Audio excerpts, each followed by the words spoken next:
Hello మిత్రులారా, A to Z చింతల్లి కిచెన్కి స్వాగతం. ఇప్పుడు మనం చూడబోయేది కొబ్బరి పచ్చడి. ఈ కొబ్బరి పచ్చడి పప్పుచారులోకి, వేడివేడి అన్నంలోకి చాలా రుచికరంగా ఉంటుంది.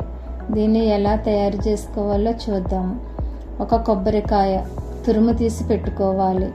మామిడికాయ ముక్కలు చిన్నవిగా కట్ చేసి పెట్టుకోవాలి. పచ్చిమిర్చి కారంకు సరిపడా తీసుకోవాలి. ఇప్పుడు స్టవ్ ఆన్ చేసుకొని కళాయి పెట్టుకొని 1 స్పూన్ ఆయిల్ వేసుకొని వేడైన తర్వాత పచ్చిమిర్చి వేసుకొని 1 నిమిషం పాటు వేయించాలి. స్టవ్ సిమ్లోనే ఉండాలి. చిటికెడు జీలకర్ర వేసుకొని మరి 1 నిమిషం వేయించాలి. ఇలా వేగిన తరువాత స్టవ్ ఆఫ్ చేసుకొని మామిడి ముక్కలు వేసుకొని 1 నిమిషం కలుపుకోవాలి.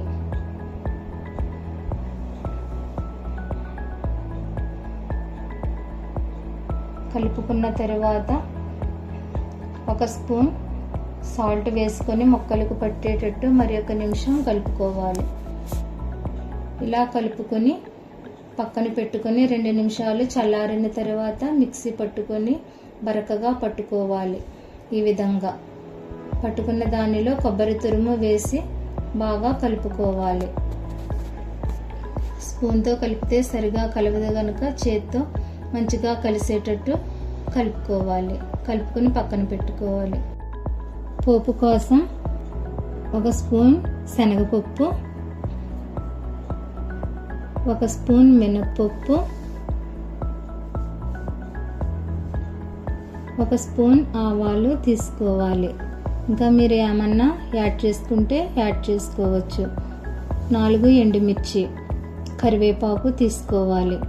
స్టవ్ ఆన్ చేసుకొని 2 స్పూన్ల ఆయిల్ వేసుకోవాలి.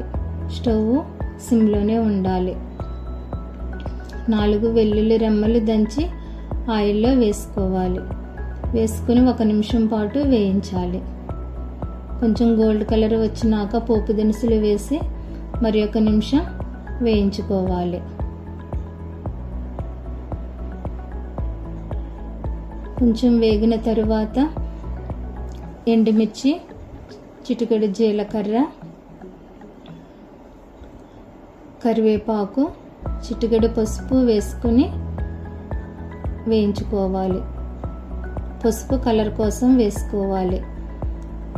ఇప్పుడు మిశ్రమాన్ని కళాయిలో వేసి 1 నిమిషం కలిసేటట్టు కలుపుకోవాలి. కలుపుకున్న తర్వాత స్టవ్ ఆఫ్ చేసుకోవాలి. మామిడికాయతోనే కాకుండా చింతపండుతో కూడా చేసుకోవచ్చు. అది నెక్స్ట్ వీడియోలో పెడతాము. ఎంతో రుచికరంగా ఉండే కొబ్బరి పచ్చడి రెడీ. మరిన్ని వీడియోస్ కోసం మా ఛానల్ని సబ్స్క్రైబ్ చేయండి.